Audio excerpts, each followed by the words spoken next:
વલ્લભના વાલા વૈષ્ણવો, જય જય શ્રી ગોકુલેશ. વૈષ્ણવ, આજે કમલા એકાદશીના સર્વ વૈષ્ણવની વધાઈ. વૈષ્ણવ, ગઈકાલે સત્સંગમાં આપણે શ્રી ગોકુલેશ પ્રભુના પ્રથમ પ્રાકટ્ય દિવસની ઉજવણી શ્રવણ કરી. હવે આપણે પ્રાકટ્ય સિદ્ધાંતના મંગળાચરણનું ગાન કરીશું. जय जय गोकुल के जन जीवन प्रभु, जय श्री गोकुल पति राय, जय जय श्री गोकुल प्रिय आत्मा, जय श्री गोकुल सुखदाय, जय श्री गोकुलपति राय, जय जय श्री गोकुलनाथ जी, जय श्री गोकुल सुख धाम, जय जय लीला नीत नवी, जय श्री पुराण काम, जय श्री गोकुलपति राय, कर जोड़ी चरणे नमो, श्री वल्लभ रस रास, अभिलाषा जे जे मन धरू, ते करवी पूरन काम, जय श्री गोकुलपति राय, जय जय गोकुल के जन जीवन प्रभु, जय श्री गोकुलपति राय. વૈષ્ણવ, આજે સત્સંગમાં આપણે શ્રી ગોકુલેશ પ્રભુની બાળ લીલા તથા કૌમાર લીલાનું વર્ણન કરીશું. પરંતુ તે પહેલાં એક પદ શ્રવણ કરીશું. તેના શબ્દો છે, કોઈએ શ્રી વલ્લભજી ખેલતા દીઠા.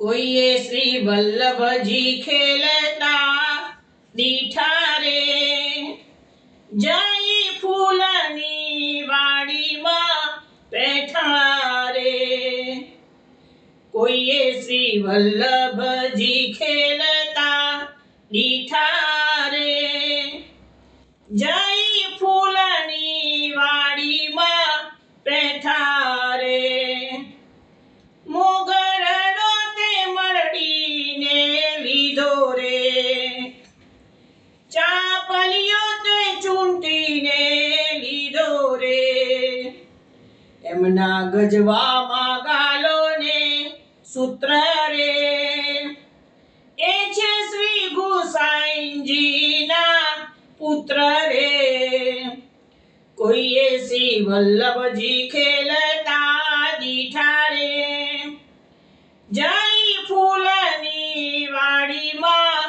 બેઠા રે,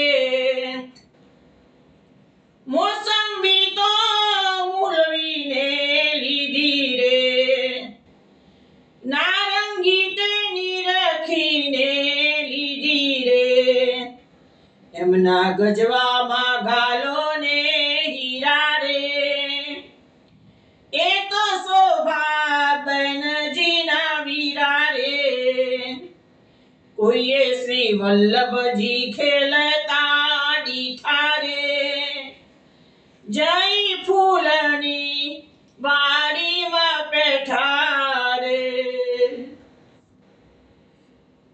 વૈષ્ણવ આ પદ બાળ લીલાનું પદ છે. ઠાકોર શ્રી ગોકુલનાથ રમણ અર્થે સચરાચરમાં અનેક અનેક લીલાઓ કરે છે અને નિત્ય નવી રમત માણે છે. અહીંયા જે ફૂલોની વાત છે, ફૂલો તો ભક્તોનું સ્વરૂપ છે. ભક્ત અનેક કસોટીમાંથી પસાર થાય છે. જેવી રીતે ફૂલને બનતા પહેલા બી, એમાંથી છોડ, કલી વગેરે અવસ્થામાંથી પુષ્પને પસાર થવું પડે છે, ત્યારે એ ફૂલ ખીલે છે. એવી રીતે ભક્તને પણ અનેક તબક્કામાંથી પસાર થવું પડે છે, ત્યારે પરિપક્વ થાય છે. આ પદમાં કોઈ ભક્તને શ્રી ઠાકોરજીએ ફૂલની વાડીમાં કરેલી લીલાના દર્શન કરાય છે. ઠાકોરજી તો રમતા રમતા કોઈ ફૂલની વાડીમાં બેસી ગયા તો અનેક જાતના ફૂલો ઉગેલા હતા. જે મોગરા જેવા ફૂલ ગમતા હતા ઠાકોરજીને, તે તો તરત જ મરડીને મરજીથી લઈ લીધા. બીજા ફૂલોમાં જે ખરેખર લાયક હતા, ચંપા જેવા, તેમને ઉપરથી ચૂંટી લીધા. મતલબ કે જે ભક્ત હૃદયોએ પોતાની સુવાસ મોગરાની જેમ મેકાવી હતી, તેમને તો પોતાની પાસેથી દોક પકડીને ઠાકોરજી બોલાવી દીધા. પણ જેઓ ભક્ત હતા પરંતુ પોતાની સુવાસ ફેલાવી શક્યા નહોતા, તેઓને પણ ઠાકોરજીએ વરણ કરીને ચૂંટી લીધા. ઠાકોરજી એટલે ગોકુલનાથજી તો ભક્ત વત્સલ છે. એ સૂત્ર આપણે યાદ રાખવું જોઈએ, ખિસ્સામાં ગાળી રાખવું જોઈએ. શ્રી ગુસાઈજીના પુત્ર શ્રી ગોકુલનાથજી ભક્તોની પરીક્ષા કરવામાં અને ભક્તોને મેળવવામાં ઘણા પ્રવીણ છે. જે ભક્તોના હૃદય હજી ખાટા છે તેવા અને જે ભક્તોના હૃદય મીઠા છે તેવાનો પણ મોસંબીની જેમ મોલ કરીને ખરીદી લે છે. અને નારંગી જેવા કેસરી ભક્તોનો તો તરત જ જોઈને અંગીકાર કરી દીધો. શોભાબેનજીના એ વીરા એટલે કે ભાઈ શ્રી ગોકુલનાથજી ઘણા ચતુર છે. રંગી પણ નારંગી કહેવાય. પ્રભુના રંગમાં રંગાયેલા એવા રંગી ભક્તો પણ જેઓ પોતાનો ભાવ જણાવતા નથી, તેવા ભક્તોને પણ પ્રભુ નિરખીને નારંગીના કેસરી સ્વરૂપમાં અંગીકાર કરે છે. આ છેલ્લી લીટીમાં કહ્યું છે કે જગતમાં હીરો કિંમતી છે. કિંમતી વસ્તુઓ ઠાકોરજીને સમર્પણ કરવાની હોય. આપણા શરીરમાં તો પ્રાણ સૌથી વધુ કિંમતી છે. આપણું તન મન પ્રાણરૂપી હીરાને શ્રી ઠાકોરજીના ખિસ્સામાં એટલે કે ઠાકોરજીના ચરણે રાખીએ તો જ આપણે જન્મ મરણના ફેરામાંથી મુક્ત બનીને શ્રીજીના સ્વરૂપ રસમાં નિમગ્ન થઈએ. પણ હીરા જેવા નિર્દોષ અને ચકચકિત થઈએ તો જ ઠાકોરજીના ખિસ્સામાં કેટલા હૃદયમાં રહેવાને આપણે લાયક થઈએ, અન્યથા શક્ય નહીં બને. જેમ કિંમતી વસ્તુને સાચવવા તિજોરી મુકાય, તેમ મનરૂપી હીરાને સાચવવા શ્રી ઠાકોરજીના હૃદયમાં મૂકવાનું કહે છે. તેથી તેને કોઈ કામ, ક્રોધ, લોભ, મોહ વગેરે દુશ્મનો ચોરી જાય એવો ભય રહે નહીં. તો વૈષ્ણવ આ એક ભગવાન ઠાકોરજીની બાળ લીલાનું રૂપક આપી અને ભક્તોની સરખામણી અહીંયા ફૂલ સાથે કરવામાં આવેલી છે. હવે આપણે ગઈકાલે જે વાત પ્રાકટ્ય લીલાના ઉત્સવની ઉજવણી કરી હતી, હવે એ મહામહોત્સવ ગઈકાલે જે આપણે શ્રવણ કર્યો એનું અલૌકિક સ્વરૂપ શું છે એ શ્રી ગોકુલનાથજીએ પોતે બતાવ્યું છે. એક વાર શ્રી ગોકુલેશ પ્રભુએ સ્વમુખે પોતાના અલૌકિક પ્રાકટ્ય ઉત્સવનું સ્વરૂપ જણાવતા વચનામૃત કર્યા હતા કે જ્યારે અમારા અંગીકૃત જનો પોતાનો જ આ મહાઉત્સવ છે એમ જાણીને સ્વયં શ્રીમદ ગોકુળમાં આવે અને જે ઉત્સવમાં મહાપ્રસાદ લે તો જ આ મહાઉત્સવનું સુખ માણી શકાય. જેમાં વૈષ્ણવોની મુખ્યતા તે ઉત્સવ, અન્યથા એ ઉત્સવ લોકો સૂકું કહેવાય. આ ઉત્સવની બધી જ અલૌકિક સામગ્રી પણ અમારી હોય તો જ આ મહાઉત્સવ મનાવ કહેવાય. આ પ્રકારે શ્રીજીએ સ્વમુખે મહાઉત્સવનું અલૌકિક સ્વરૂપ અને સત્યજનોનો ઉત્કર્ષ પ્રકટ જણાવ્યો. સ્વસ્વામીના શ્રીમુખના આ વચનામૃતોને શ્રી ગોપાલદાસજી સમજાવતા વર્ણવતા કહે છે કે ये उत्सव तो सदा हमको है, कर्तव्य नित्य जीरे। श्री गुसाई जी कर आए हैं, आदति करी प्रीत जीरे। हम औच्छों को तभी उत्सव करी जाने जीरे, जब वैष्णव प्रसाद લે તभी સુખ માણે જીરે। એટલે અહીંયા ગોકુલનાથજી આપણને જણાવે છે કે ઉત્સવમાં વૈષ્ણવ પ્રસાદ લે તો જ એમ કે અમને સુખ થાય કે છે। बिनु वैष्णव कहाँ लागे, सब वृक्ष के जीरे। उत्सव तभी कहिए, वैष्णव हो એ મુખ્ય જીરે। ઉત્સવમાં વૈષ્ણવ ના આવે તે ઉત્સવ ફીકો લાગે એમ કહેવા માંગે છે। यह उत्सव की आशा सब काहू को होवे जीरे। बिनु बोले बिनु बोले आवत है सब कोई जीरे। આ ઉત્સવની આશા બધા રાખીને બેઠા હોય છે અને આ ઉત્સવમાં તો વૈષ્ણવ વગર આમંત્રણે પણ આવી જાય એમ કે છે। ताते सब सामग्री हमारी होए आज जीरे। हमारे हैं सो तो सब वैष्णव को साझ करे। અને એટલે જ કહે છે કે અમે આ સામગ્રી સિદ્ધ કરીએ છીએ અને વૈષ્ણવની શોભા છે કે છે। એ ઉત્સવ સો સદા हमको कर्तव्य जीरे। એમ બોલ્યા મહાપ્રભુજી ભક્તના પ્રાણ આધાર જીરે। હવે કહે છે કે ભક્તોના પ્રાણ આધાર શ્રી ગોકુલનાથજી કહે છે કે આ ઉત્સવ તો અમારું કર્તવ્ય છે કે છે। કૃપા સિંધુ દયાબર કરુણાનો નહીં પાર જીરે। સ્વકીયના સંગે ભોજન કરવાનો મનોરથ ઘણો જીરે। સ્વકીયને આગમન ઉત્સાહ તે મન તનો જીરે। એ કહે છે કે એ ભગવાન ગોકુલનાથજી કૃપા સિંધુ છે, દયાનો ભંડાર છે। એમને કરુણા કરી છે કે છે અને કહ્યું કે બધા સ્વકીય વૈષ્ણવ પધારે તેની સાથે અમારું ભોજન કરવાનું મનોરથ છે કે છે। અને એ સ્વકીય એટલે કે ભક્તજનો આવે છે તો એનો ઉત્સાહ એ અમારા મનમાં ઘણો છે। ભક્તને ભોજન કરાવીને હર્યા પરિતાપ જીરે। એવા કોટી પ્રાણપતિ सकल गुण सार जीरे। अंगीकार शिरोमणि माँ सुखना भंडार रे। महाप्रभु जी के छे, गोकुलनाथ जी के छे एवा भक्तो या पधारे तेमने भोजन करिए અને અમારો હર્યા પરિતાપ ને તમને આનંદ થાય, અમારો તાપ હરી જાય કે છે। હવે વિશેષમાં શ્રી ગોકુલેશ પ્રભુએ સૌમુખ્ય આજ્ઞા કરતા એવું પણ કહ્યું હતું કે પિતૃચરણ શ્રી ગુસાઈજી પ્રભુચરણ પ્રતિવર્ષ આ પ્રમાણે। આ તો જો આપણે પેલા વર્ષના ઉત્સવની વાત કરી પણ કહે છે કે ગુસાઈજી આ પ્રકારે પ્રતિવર્ષ દર વર્ષે આ મહા ઉત્સવ મનાવતા હતા। પણ અન્ય કોઈ પણ બાળકનો પ્રાકટ્ય ઉત્સવ આ પ્રમાણે ગુસાઈજીએ ઉજવ્યો નથી। એના માટે ગોપાલદાસજી શું કહે છે, और अन्य बालक को कियो नाही कबहू जीरे। मेरो उत्सव करी माने ते सुख सब तब ही जीरे। एवा वचनामृषि मुक्ति बोल्या प्राण पीयू जीरे। रसनी वृष्टि करी અને સંદેશ તાળ્યા જીરે। એટલે કે ગુસાઈજીએ આ ઉત્સવ જે ઉજવ્યો છે એવો ઉત્સવ બીજા બાળકોનો ઉજવ્યો નથી કે છે।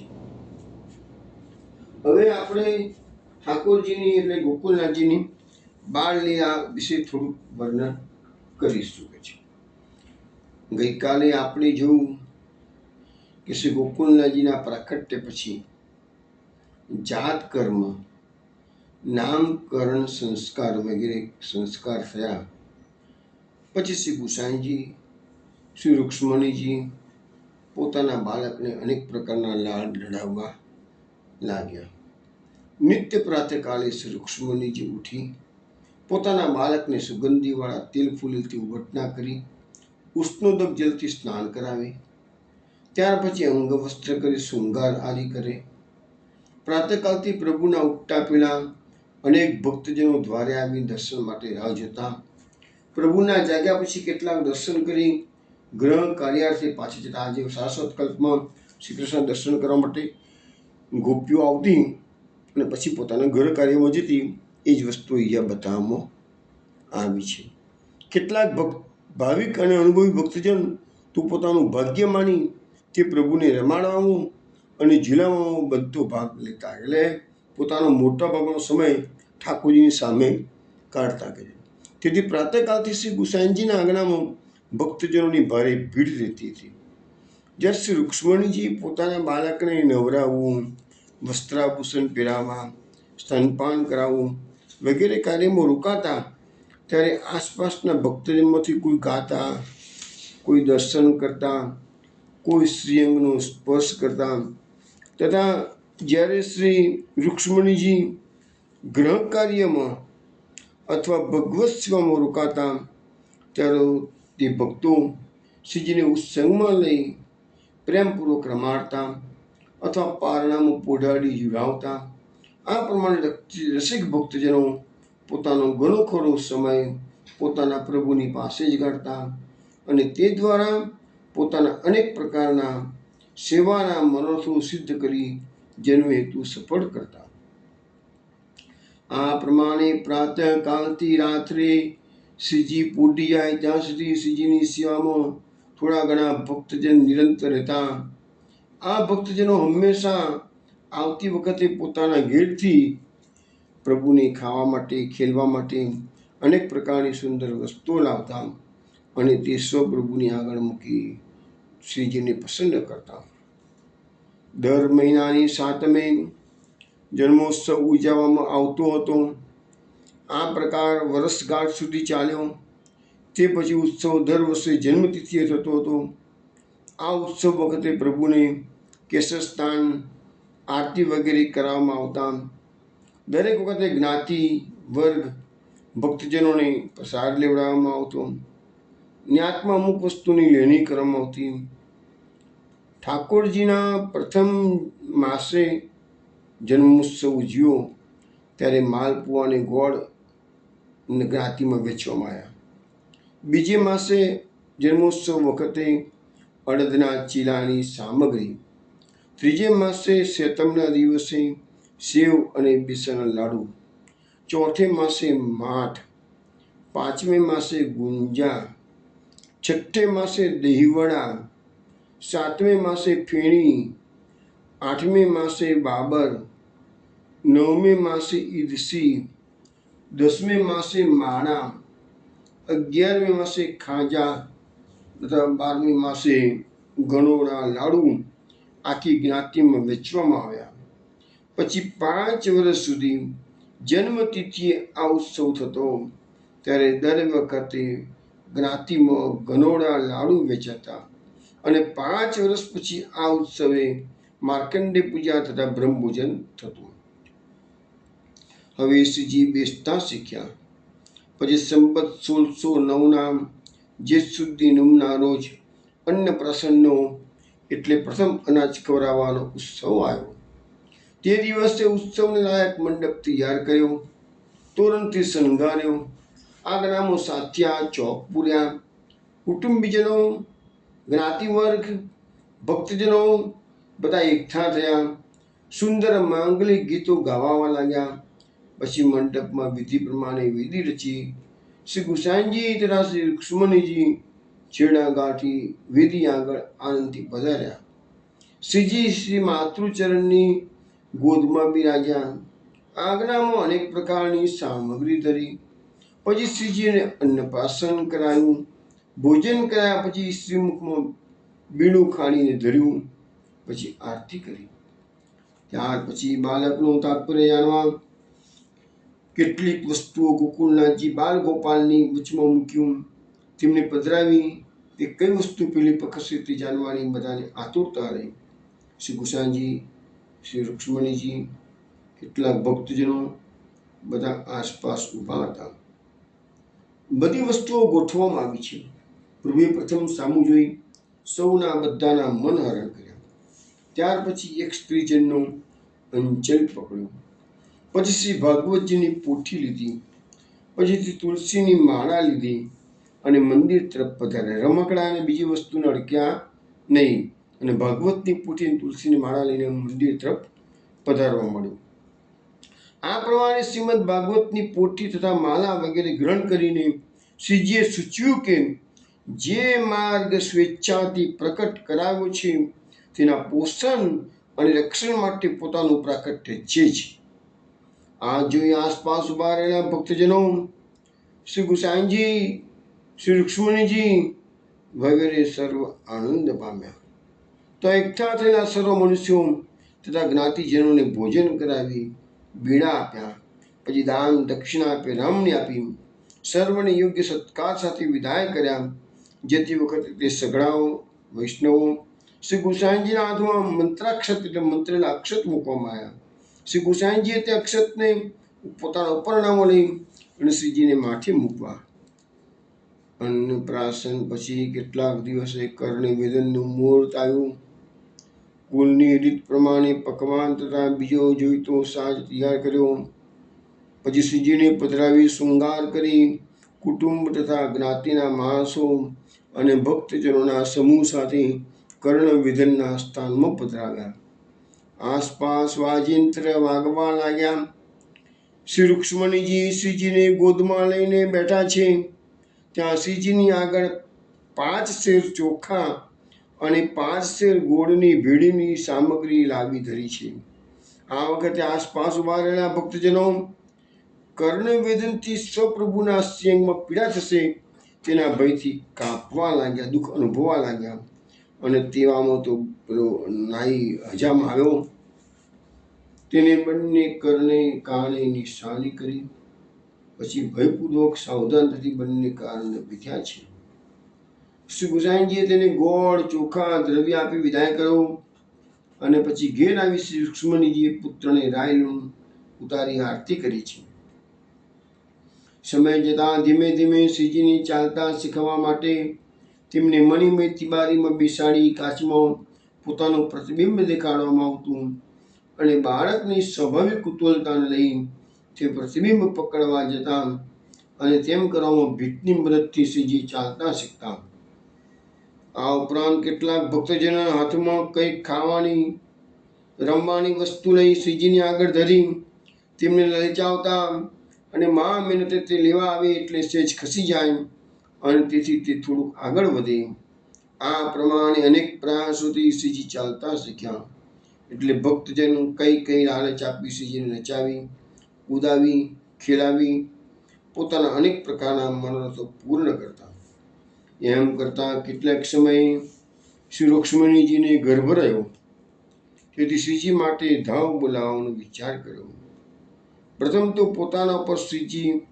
પોતાના શ્રીજી પરનો વાત્સલ્ય ભાવને લઈને શ્રી રૂક્ષ્મણીજીએ ના પાડી.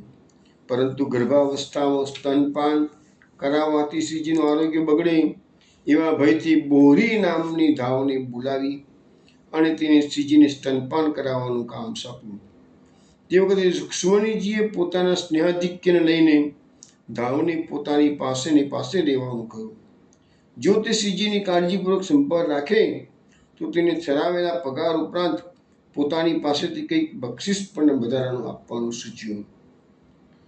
પ્રાકૃત સિદ્ધાંતમાં આ માટે લખ્યું છે, જતન કરી જાળવજે ને તું કરજે અતિ મનોહારજી, તું મારે પાસે રહેજે જેમ જોઉં વારંવારજી.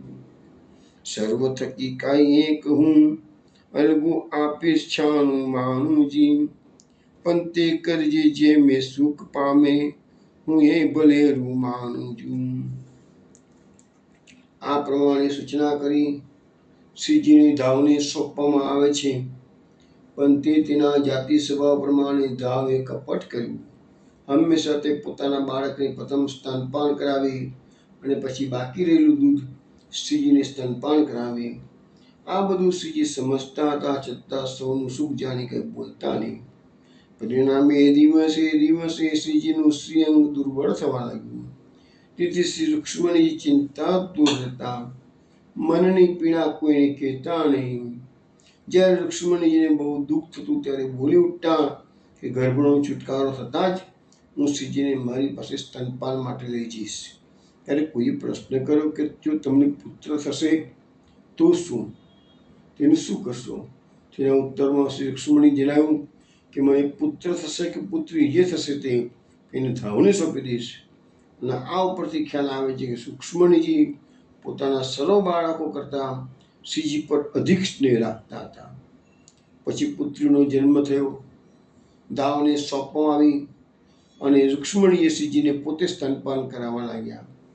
જેથી પછી રઘુનાથજીનો જન્મ વિક્રમ સંવત 1611 કારતક સુધી 12 થયો. એટલે શ્રીજીને 3 વર્ષ ત્યાં સુધી પૂરા થયા, ત્યાં સુધી સ્તનપાન ચાલુ રહ્યું. અને આ શ્રીજીએ શ્રી ગોકુળમાં સોમુખે કહેલું છે. હવે આપણે શ્રીજીની કૌમાર લીલાના વર્ણન કરીશું. હવે ઉદયપુરના ગૌડ બ્રાહ્મણ જ્ઞાતિના ભાગ્યવાન ભગવદિયા દામોદર દાસી શ્રી ગુસાઈજીના પ્રભુચરણના શરણે આવેલા હતા. શ્રી રૂક્ષ્મણીજી બહુજીની ખવાસીમાં જેવી રીતે કૃષ્ણાસી હતી, એવી રીતે આ દામોદર દાસી પણ હતા. તેઓ પણ શ્રીજીના પ્રાકટ્ય સમયે વિદ્યમાન હતા. અને આપણે થોડા દિવસ પહેલાં જોયું, ગઈકાલે જોયું મોસ્ટલી, કે એને પટકોલ, દામોદર દાસીએ શ્રીજીનું એક નામ પટકોલ પાડ્યું હતું. શ્રીજી સદા દામોદર દાસીની પાસે રહેતા હતા. આ ભગવદિયા સેવકીની પૂર્ણ વાત્સલ્ય ભાવથી શ્રીજીને ખીલાવતા હતા, રીઝાવતા હતા.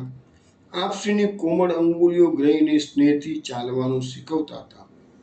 આ રસિક લીલાને વર્ણવતા શ્રી ગોપાલદાસજી કહે છે કે દામોદર દાસીનો તે ઉદયપુરમાં નિવાસજી, પહોંચ્યા પ્રભુ પ્રાગટ્ય સમયે, એઓના ભાગ્ય તનો નહીં પારજી. એ પ્રભુની પાસે રહે, પ્રભુ રહે એઓની પાસજી. ખીલાવે પ્રભુને અતિ ઘણું, કરી કરી વાત્સલ્ય ધર્મ. બાળકને ખીલ્યા તના, તે જાણે સગડા મર્મ. ચતુર રાયને ચાલવા, શીખવે રહીને સાથ. પૂરું ચરણ ધરાય નહીં, અંગુલ્ય વળગાડે હાથ. બેઉ આંગળીએ પ્રભુને, તે વળગાડે મન રંગ. સન્મુખ રહી નિહોરાઈને, તે ચાલે સંગ સંગ. ઓ સમયે ઘૂંટણીએ થઈ, વૃષભ તને અનુકર્ણ. તે રીતે શ્રી ગુસાઈજી ચાલે તેને વર્ણ. શ્રી ગુસાઈજી એમ કહે, એ ધર્મરૂપની ચાલ. સભા તને સંકોચથી, એમ બોલે વચન રસાલ. આ પ્રકારે શ્રીજી ઘૂંટણું એટલે કે રીંગણ લીલા દ્વારા ભૂમિનો પરિતાપ શ્રીજીને વૃત્ત કરતા હતા. શ્રીજીની આ બાળ લીલા નિરખતા શ્રી ગુસાઈજીના પ્રભુચરણમાં પૂરમાં આનંદ સમાતો હતો.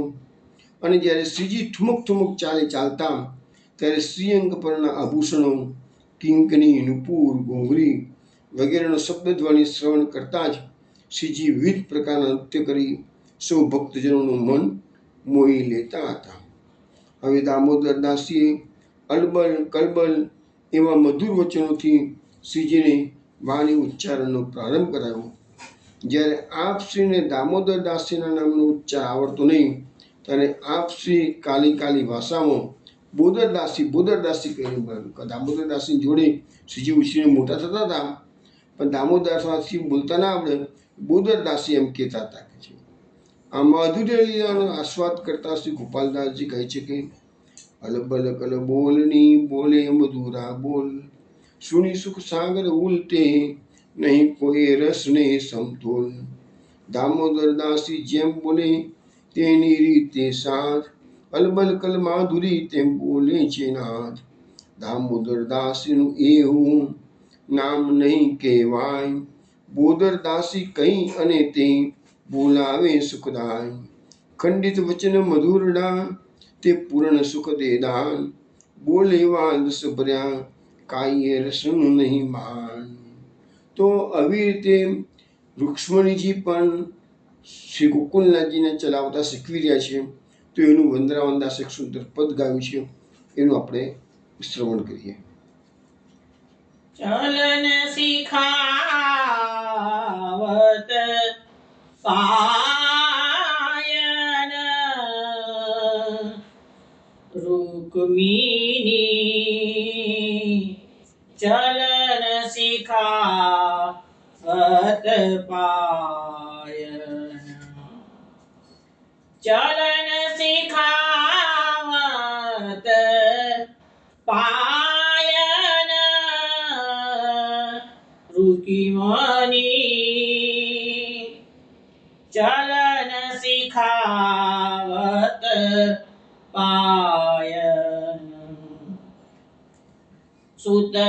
રહે અંગુરિયા ડોલત શોભા કોટી બાયન રૂકમિણી ચલન શિખાવત પાયન મણિમય જટિત ઘુંઘરું બાંધે નાચત અપને પાયન વૃંદાવન કો ચંદય વલ્લભ વૃંદાવન કો ચંદય વલ્લભ હરખ બઢાવત માયન રૂકમિણી ચલન શિખાવત પાયન ચલન શિખાવત પાયન રૂકમિણી ચલન શિખાવત પાયન. વૈષ્ણવ આ બાળલીલાનું કીર્તન આપે દેવ ગંધારમાં શ્રવણ કર્યું છે. વંદરાવન નામના ભગવદીએ જે દર વખતે આપણે એમના પદો, અને મેં તમને કહું ને કે ચોથા ઘરના ગોકુળનાથજીના પદોમાં મેક્સિમમ વંદરાવન દાસ અને વલ્લભલાલના જ પદો મેક્સિમમ છે. તો અહીંયા કહે છે કે રૂક્ષ્મણી ચલન શિખાવત પાયન. એ રૂક્ષ્મણીજી ગોકુળનાથજીને ચાલતા શીખવાડી રહ્યા છે, કેવી રીતે ચાલવાનું. સૂતકી ગયે અંગુરિયા ડોલત શોભા કોટી ભાયન. એટલે પોતાના પુત્રની આંગળી પકડી છે, પ્રભુ ડોલી રહ્યા છે ચાલતા ચાલતા, અને એ જ શોભા કેવી છે તો કરોડો સૂર્ય સમાન એની શોભા છે. મણિમય જતિત ઘુંઘરું બાંધે. તેમના ચરણોમાં નુપુરમાં મણિમય મણિ જડેલા છે કે જે નુપુરમાં. નાચત અપણે પાયને. હવે એનો અવાજ આવે એટલે લાલજી આપણે ગોકુળનાથજી છે એ પોતાના પગ પર નાચી રહ્યા છે. વંદરાવન કો ચંદ એ વલ્લભ હરખ બધાવત માયન. શ્રી વંદરાવન દાસ ભગવદીએ કે છે એ અમારા વલ્લભ પ્રભુ જે છે ને એ આ રીતે પોતાની માતાજીનો હરખ વધાવી રહ્યા છે.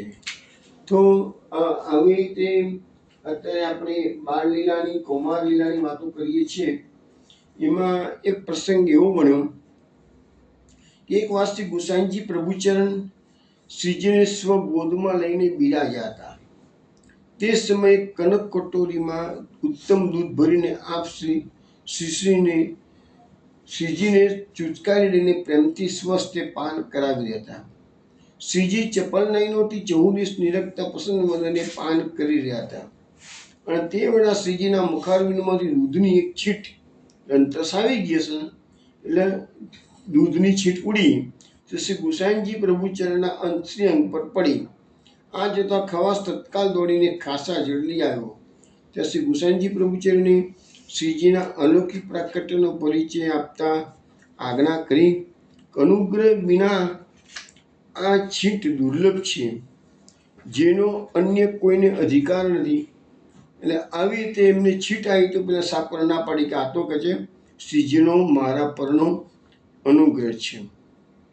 આ પ્રમાણે શ્રીજી ધીરે ધીરે શ્રીજી ચાલતા અને મધુર વચનો ઉચ્ચારતા શીખ્યા. વિશેષમાં શ્રી ગુસાઈજી પ્રભુચરણ પોતાના પ્રિય લાલનને વિવિધ પ્રકારની રમતો દ્વારા લાડ લડાવતા હતા. અને ક્યારેક પિતૃચરણ સ્વહસ્ત નીચે રાખી અશ્વની જેમ સિંહ ધારણ કરી પોતાના પ્રિય પુત્ર શ્રીજીને સ્વપીઠ પર બિરાજમાન કરતા હતા. આ રસિક લીલાનો આસ્વાદ શ્રી ગોપાલદાસજીની વાણીમાં કહીએ. શ્રી ગુસાઈજી ગોષ્ઠીએ જઈને પોતે ઘોડો થાય, બેસાડે મહાપ્રભુને અને ઉર આનંદના સમાય. સ્પર્શી અંગ પ્રેમે ભર્યા, ચલાવે ચંચલ પાયે, એ સ્નેહ તની પ્રકાશ સાથે વચને કેમ કહેવાય. તો આવી રીતે શ્રીજી ગુસાઈજી ઘોડો થતા અને શ્રીજીને એના પર બેસાડતા. હવે બાળ ચરિત્રોનો રસાસ્વાદ થોડુંક આપણે લઈએ છીએ. એકવાર શ્રી ગુસાઈજી પ્રભુચરણ ભોજન આરોગ્યને સૌ બાળકોને તાંબુલનું દાન કરી રહ્યા હતા. તો રૂમઝૂમ ચાલે અને પ્રસન્ન વદને શ્રીજી ત્યાં પધાર્યા. શ્રીજીની બાળલીલા નિરખતા શ્રી ગુસાઈજી પ્રભુચરણ અતિ વિવળ થઈને બોલી ઉઠ્યા, આવો આવો બાબા અહીંયા, એમ વચન કહ્યું અતિ મિષ્ટ. ત્યારે શ્રીજીએ પિતૃચરણ પાસે તાંબુલની માગણી કરી. તે સમયે શ્રીજીના અલૌકિક સ્વરૂપનો પરિચય કરાવતા શ્રી ગુસાઈજી પ્રભુચરણે વચનામૃત પ્રગટ કર્યા. શ્રી ગુસાઈજીએ કહ્યું, મેં સબકો દિયો તંબોલ, અબ તો તુમ દો મોહે કુમ. હિતસુ એમ બોલ્યા બોલ, શ્રી મુખ સુમુખ જોડતા તે વાજોર સકલ્લોલ. એ શોભા એ સુખ રખને તે નહીં કોઈ સમતોલ. શ્રી ગુસાઈજીએ કીધું કે તાંબુલનું ભલાને ભલે આપું છું, પણ બાવા તમે મને આપો કે છે, કૃપા તમારી મારા પર હોવી છે કે છે. બીજો પ્રસંગ એવો છે કે શ્રી ગુસાઈજી પ્રભુચરણ બિરાજેલા હતા. ત્યાં અચાનક શ્રીજી પાછળથી પધાર્યા. પિતૃચરણના પૃષ્ઠભાગે આલિંગન દેવું અને હલમલ કરીને હલાવ્યા. શ્રી ગુસાઈજી પ્રભુચરણે છોડો છોડો એમ કહી શ્રીજીનો કર ગ્રહીને સન્મુખ લીધા. હૃદય સસ્સા ચાપ્યા, ચુંબન કર્યું, નયનોનો પરિતાપ પામ્યો અને તે સમયની અનિર્વચનીય રસલીલાઓ વ્યાનીમાં વ્યક્ત કરી શકાય એમ નથી. છતાં ગોપાલદાસ કહે છે કે અનિર્વચનીય રસ તે સમય તે વચને નહીં રે કહેવાય. રૂપ સરાહું તે પ્રભુ તનું કે ગુસાઈજીનો નેહ. નેત્ર સરાહું એ સમય કે તે અનુભવીઓનો દેહ. એ લીલા રધિયા રુદને કે જેને એ રસનું દાન, કે સરાહીએ તેને એ લીલાનું કરે ગાન. તો આવી રીતે અનેક અનેક પ્રકારના પ્રસંગો એ વખતે બાળલીલામાં આનંદ કરાવતા હતા. હવે એક સમયે બધા સમાન વયના સખાઓ ભેગા થયા છે ગોકુલનાથજીની પાસે અને દાસીને સાથે લીધી છે અને શ્રીજી ખેલવા માટે હવે ઘરની બહાર નગરમાં નીકળ્યા છે. આજે શ્રીજી સૌથી પ્રથમ ગોવિંદ મામાને ઘેર ગયા. ત્યાં શ્રીજીને પધારેલા જોઈ ભક્તજનોની મોટી ભીડ ભરાઈ ગઈ અને તેઓ સર્વ મેવા મીઠાઈ રમકડા વગેરે આપી તેમને રીઝવવા લાગ્યા. પોતાની જે મીઠાઈ મળતી તેમાંથી થોડીક પોતાના મુખમાં મૂકી, કેટલીક આસપાસ ઉભા રહેલા સખાઓને વેચી આપી અને પછી બાકી રહે તે દામોદર દાસીના હાથમાં આપી. આસપાસ ઉભા રહેલા ભક્તજનો શ્રીજીની આ લીલા જુએ, હર્ષ પામે અને કેટલાક તો શ્રીજીને કોઈને કોઈ મિસે પોતાને ઘેર બોલાવી આવી અનેક લીલાઓ કરાવી પોતાનું જીવન સફળ કર્યું. ત્રિભુવન નાયક શ્રીજી પણ આવી બાળ લીલાઓ દ્વારા સ્વજનોનો નિરોધ સિદ્ધ કરતા.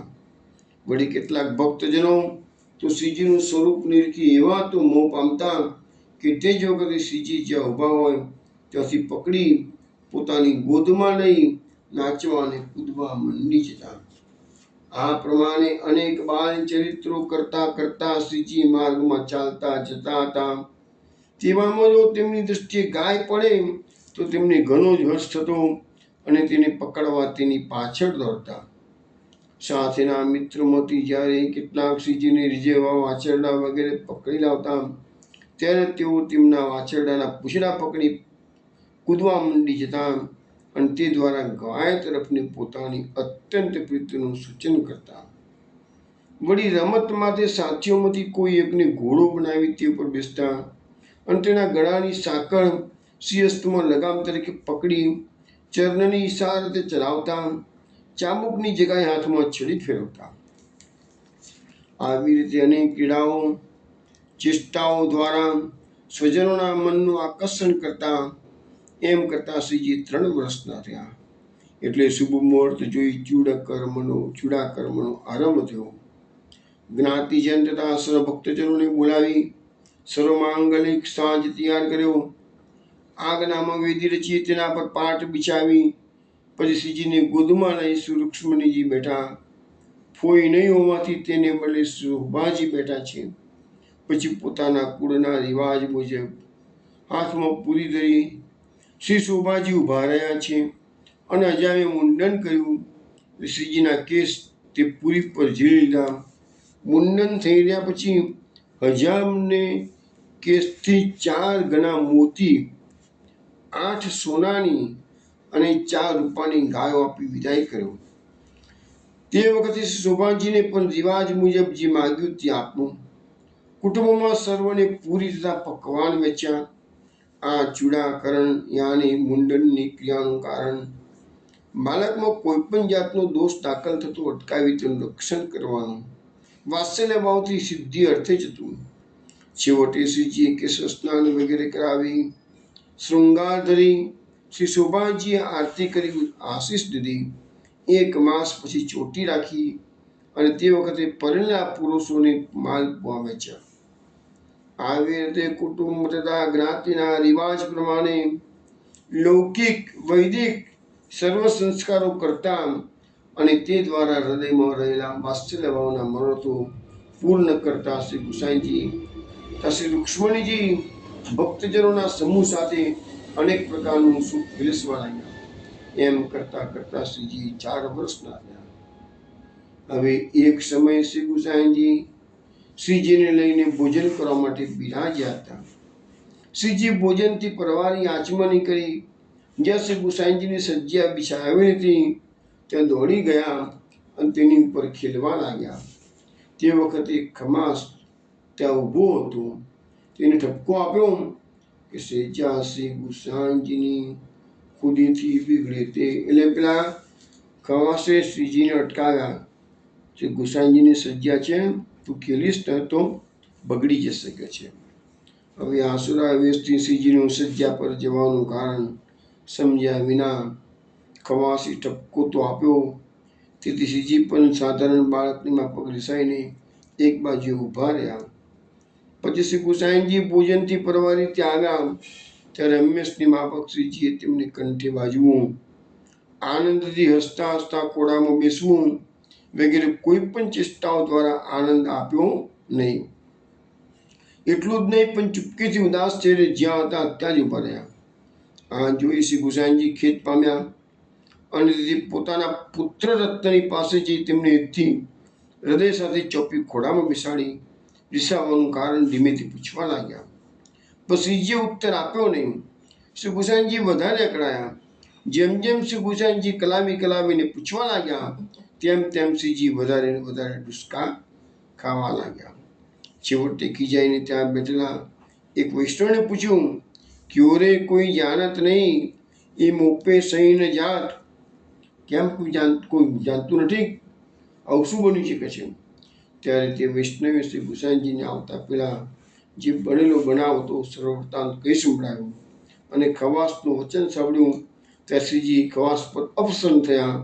આ સાંભળી શ્રી ગુસાઈજીએ સજ્જાના ટુકડા કરી અને દૂર કરી અને ખવાસને ભારે દંડ દીધો.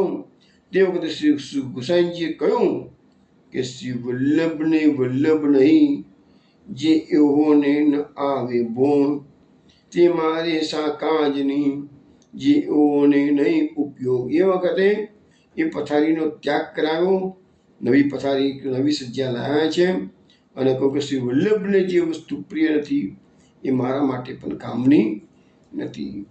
પછી બીજી સજ્જા મંગાવી તેમાં શ્રીજીને સાથે લઈ શ્રી ગુસાઈજી પૂઢ્યા. આ પ્રસંગ દ્વારા ગુહ્ય રીતે શ્રીજીએ સ્વજનોને અનેક પ્રકારના બોધ કર્યા છે. તેમાંનો જે મુખ્ય બોધ છે એ છે કે પ્રથમ તો શ્રી ગુસાઈજીએ શ્રીજી પ્રત્યે કેવો ઉચ્ચ પ્રેમ છે કે શ્રીજીને જે વસ્તુ ઉપયોગમાં આવતી નથી તે વસ્તુ તેઓ પોતાના માટે પણ નિરર્થક ગણી તેનો ત્યાગ કરે છે. તે દ્વારા તેઓ શ્રી આપણને સર્વ વૈષ્ણવ બંધુઓને બોધ કરે છે કે શ્રી ઠાકોરજીના વિનિયોગમાં જે વસ્તુ આવે નહીં તેનો ઉપયોગ આપણે પણ સર્વથા કરવો જોઈએ નહીં. અને શ્રી મહાપ્રભુજીનો પણ સિદ્ધાંત રહસ્ય ગ્રંથમાં આજ્ઞા છે કે અસમર્પિત વસ્તુનામ તસ્માત વર્જનમ આચરે. અસમર્પિત વસ્તુઓનો આપણે વૈષ્ણવોએ ત્યાગ કરવો જોઈએ. વળી આ ઉપરાંત ખવાસ દ્વારા બોધ કરે છે કે પ્રભુની લીલાઓ જેનું રહસ્ય જીવ બુદ્ધિમાં આવી શકે નહીં તેવું ગૂઢ છે. એમાં સામાન્ય મનુષ્ય પોતાની સાધારણ લૌકિક બુદ્ધિથી તેના પર ટીકા કરી દોષને દૂર કરનાર પતિત પાવન શ્રી હરિ પર દોષારોપણ કરવાના અતિ દુષ્ટ પ્રયત્નોમાંથી સરળતા દૂર રહેવું જોઈએ, જેને આપણે શ્રી પુરુષોત્તમ દોષ માત્રથી મુક્ત કરનાર કહીએ, જેની લીલાઓને આપણે નિર્દોષ અને અલૌકિક માનીએ અને જેનો મર્મ જીવ બુદ્ધિથી પર છે, તેની તેવી લીલાઓ દ્રષ્ટિગોચર થતાં જીવની સ્વાભાવિક દુષ્ટતાને અનુસરી અહમ ભાવનાના અતિ નીચ આવેશમાં આવી પોતાના અજ્ઞાનને તાબે થઈ અનેક પ્રકારની સત્ય ટીકાઓ કરવા માંડી જવું તે આપણી અધમતા સિવાય બીજું કાંઈ નથી. તેમ છતાં ખવાસને શિક્ષા કરી શ્રી ગુસાઈજીએ સૂચ્યું, બીજું કદાપી જીવની દુષ્ટતાને લઈ સંસ્કાર બળે આસુરાવેશથી કોઈ દોષ વજનથી થઈ જાય તો પ્રભુ તેનો ત્યાગ ન કરતા તેને શિક્ષા દ્વારા દોષમાંથી મુક્ત કરે છે. કારણ કે દોષમાંથી મુક્ત થયા સિવાય જીવ શ્રી હરિની સેવા કરી શકે નહીં અને સ્વજનોને તો તેમની સેવા સિવાય બીજું કર્તવ્ય શું છે. ટૂંકમાં પ્રસંગનો બોધ એ છે કે સર્વ વૈષ્ણવ બંધુઓએ અસમર્પિત વસ્તુનો ઉપયોગ કદી કરવો જોઈએ નહીં. પોતાને માટે શ્રી હરિની ઈચ્છાથી જે કંઈ સુખ દુઃખ આવી મળે તે સબળું તેમની કૃપા સમજી આનંદથી સ્વીકારી લેવું જોઈએ. આ પ્રમાણે શ્રીજી પોતાની અનેક લીલાઓ દ્વારા શ્રી ગુસાઈજી, શ્રી રૂક્ષ્મણીજી તથા સ્વજનોને અનેક પ્રકારનું સુખ આપતા કૌમારાવસ્થામાંથી પૌંગારાવસ્થામાં આવ્યા છે. તો અહીંયા આપણી ઠાકોરજીની ગોકુલનાથજીની કૌમાર લીલા પૂર્ણ થાય છે. હવે પૌગંડ લીલાનું વર્ણન કરતા પહેલા આપણે એક ધોળપદ શ્રવણ કરીશું. આજ મારે આનંદ ઉરણ સમાયજી પ્રગટ્યા શ્રી વલ્લભરાજ સુકુમારજી ભૂતલ ભાગ્ય તણો નહીં પારજી દૈવી તે જીવનો કરવા ઉદારજી મંદિર માહે તે ચોક પુરાયજી તોરણ બારણીએ બંધાયજી હું એ કરું વિધ નાશણ ગારજી હરખે તે ડાવું તે સૈયર સાથજી નાચું ગાવું તાળી પાડું બેવું હાથજી કોને કહું કહ્યું તે નવ કહેવાયજી છબી પર જન રસિક બલ જાયજી આજે મારે આનંદ ઉરણ સમાયજી પ્રગટ્યા શ્રી વલ્લભરાજ સુકુમારજી. ગોકુલનાથ કી જય. વૈષ્ણવ, આ તો ગુજરાતીમાં ધોળપદ છે, આમ તો સમજી શકાય, છતાં સામાન્ય વાત એની કરી લઈએ કે મહોત્સવ પર નું બનાવેલું આ ભગવતીનું પદ છે. આજે મારે આનંદ પૂર્ણ સમાય છે, મારા અંતરમાં આનંદ સમાતો નથી. પ્રગટ્યા શ્રી વલ્લભ રાજકુમારજી. તો શ્રી વલ્લભ જે રાજકુમાર છે ગુસાઈજીના ત્યાં પ્રગટ્ય થયું છે. ભૂતલ ભાગ્યતનો નહીં પારજી, આ ભૂમિનો ભાગ્યનો કોઈ પાર નથી કે છે પ્રાકટ્યના કારણે. દૈવી તે જીવનો કરવા ઉદ્ધારજી. આ પ્રાકટ્ય કેમ છે? દૈવી જીવનો ઉદ્ધાર કરવા માટે છે. મંદિર માહે તે ચોક પુરાયજી. એટલે જ્યારે પ્રાકટ્ય થયું ત્યારે ચોકની અંદર મંદિરમાં ચોક પૂરવામાં આવે છે, મોતીના ચોક પૂરવામાં આવે છે. તોરણ બારણીએ બંધાયજી. અને મંદિરના બારણા પર તોરણો બાંધવામાં આવેલા છે. હું એ કરું વિધ વિધના શણગારજી. હરખે તેડાવું તે સૈયર સાથજી. અને આ ભગવતીએ કે છે મેં પણ આ સુંદર પ્રસંગે મહોત્સવના પ્રસંગે વિવિધ પ્રકારના શણગાર સજ્યા છે અને મારા સૈયરને પણ મેં ઘરે તેડાવી દીધા છે. નાચું ગાવું તાળી પાડું બેઉ હાથજી. તો આ સુંદર પ્રસંગે હું બે હાથથી તાળી પાડીને નાચી અને આ પદ ગાઉં છું કે છે. કોને કહું કયું તે નવ કહેવાયજી. હું કોને કહેવા જેવું કે છે, મારે કેવું છે ખરું કે છે, પણ કહેવાતું નથી. કેમ નથી કહેવાતું? કે મારો આનંદ ઉર્ન સમાય છે, મારા ઉરમાં મારા અંતરમાં આજે આનંદ સમાતો નથી. છબી પર જેન રસિક બલ બલ જાય છે. તો જે ભગવતીય રસિક છે એ એમ કે છે કે આ શોભા છે ગોકુલનાથજીની, એના પર હું વારી જઉં છું.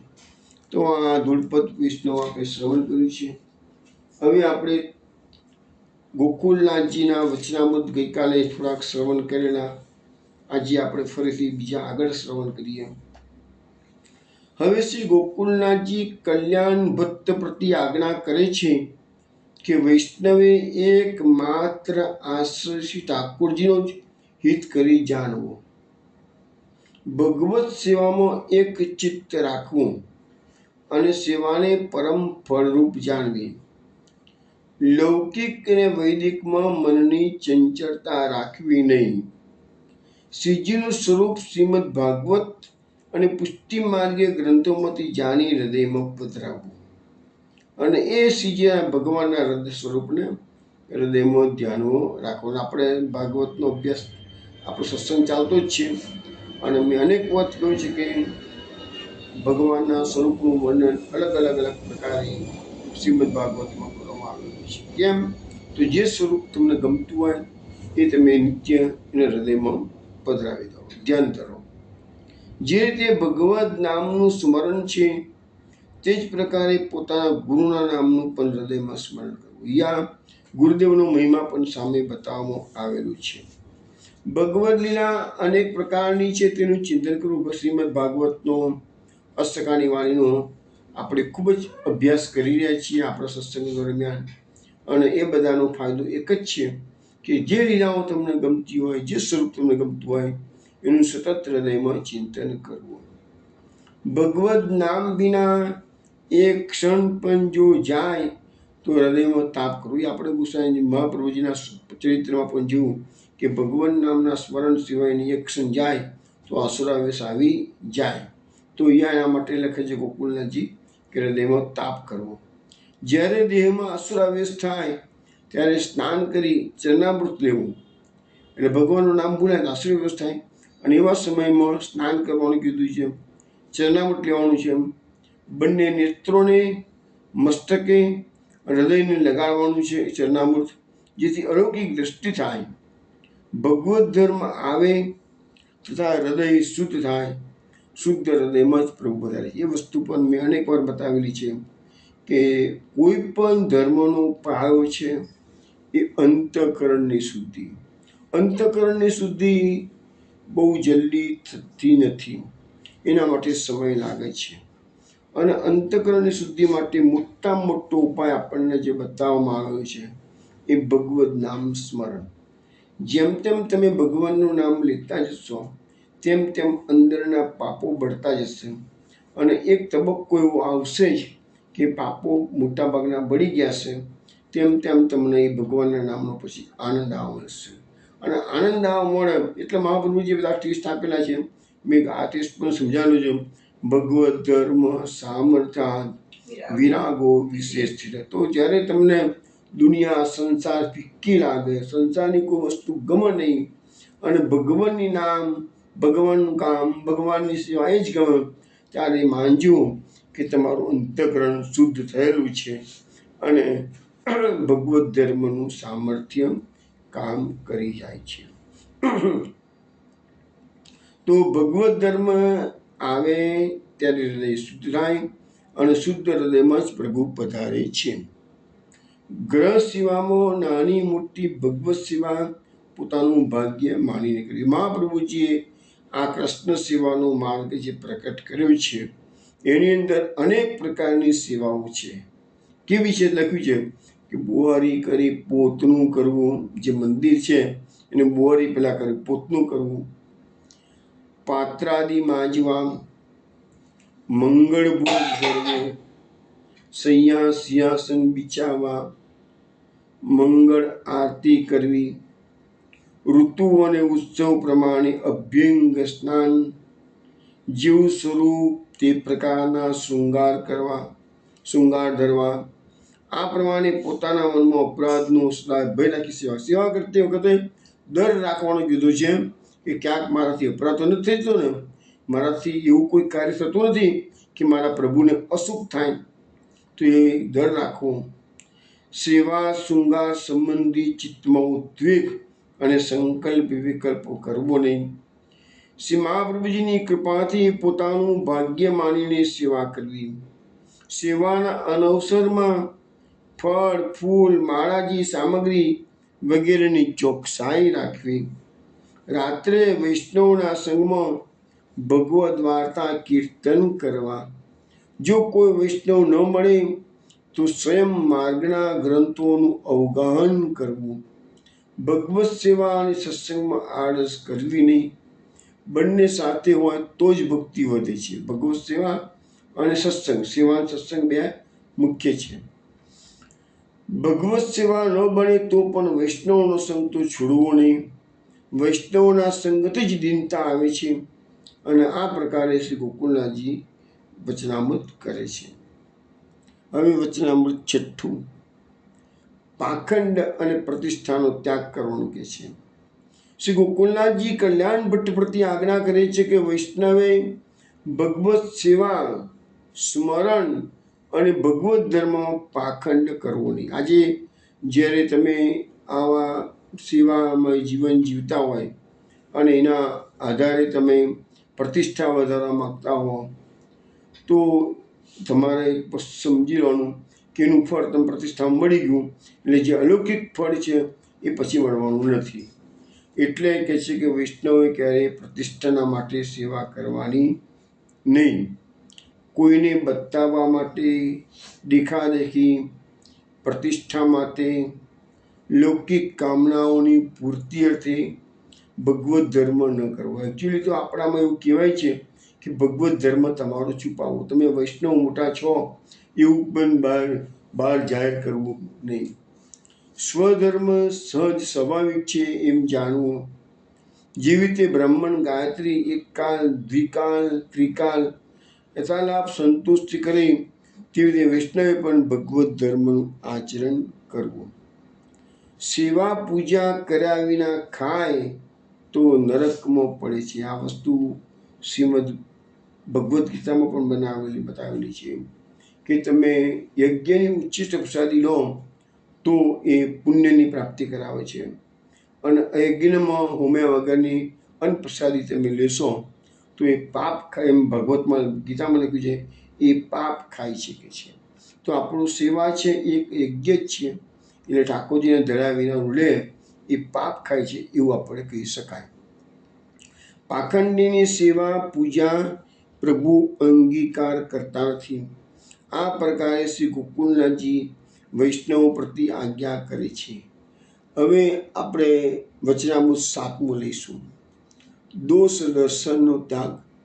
શ્રી ગોકુલનાથજી કલ્યાણ ભટ્ટ પ્રત્યે આજ્ઞા કરે છે કે વૈષ્ણવ થઈને કોઈનો અપરાધ જોવો પણ નહીં અને સાંભળવો પણ નહીં. કદાચ કાનથી સાંભળે અને આંખોથી જુએ તો પણ મનમાં રંચક લાવવો નહીં, પરંતુ એમ જાણવું કે હું માયામાં ફસાયેલો અવિદ્યાગ્રસ્ત જીવ છું, તેથી મને દોષ દેખાય છે, પરંતુ આનામાં રંચક પણ દોષ નથી. ઉત્તમોત્તમ જ જોવું, મધ્યમ જોઈને કેવું, કોઈ દુષ્ટ સત્ય કંઈ ઈર્ષા કરે, કોઈની મિથ્યા વાત કરે, અપરાધ કરે તો તે સર્વ ભૂલી જવું અને તેને પસંદ કરીને દુશ્મનોમાંથી છોડાવવો અને ભગવદ્ ગુણોનો પ્રકાશ કરવો. આ પ્રકારે વૈષ્ણવ આચરણ કરે તો પ્રભુ કૃપા કરીને ભક્તિનું દાન કરે છે. આ પ્રકારે શ્રી ગોકુલનાથજી વૈષ્ણવ પ્રત્યે આજ્ઞા કરે છે. તો અહીંયા આ વચનામૃતમાં દોષ દર્શનનું, કારણ કે આપણી સામાન્ય હેબિટ એવી છે કે આપણે 2-4 જણા ભેગા થયા હોઈએ એટલે બીજાની કુટલી જ કરતા હોઈએ. તો એ એના માટે પણ કહ્યું કે જ્યારે વૈષ્ણવ ભેગા થાય તો કુટલી નહીં કરવાની, પરંતુ સત્સંગ કરો, ભગવદ્ વાર્તા વાંચો, ભગવદ્ વાર્તા કરો, એ કરવું જોઈએ. વૈષ્ણવ, હવે આપણે કાલે રાત્રે 8 વાગે મળીશું, ત્યારે પછી આગળની લીલાઓનું શ્રવણ કરીશું. ત્યાં સુધી જય શ્રી ગોકુલેશ.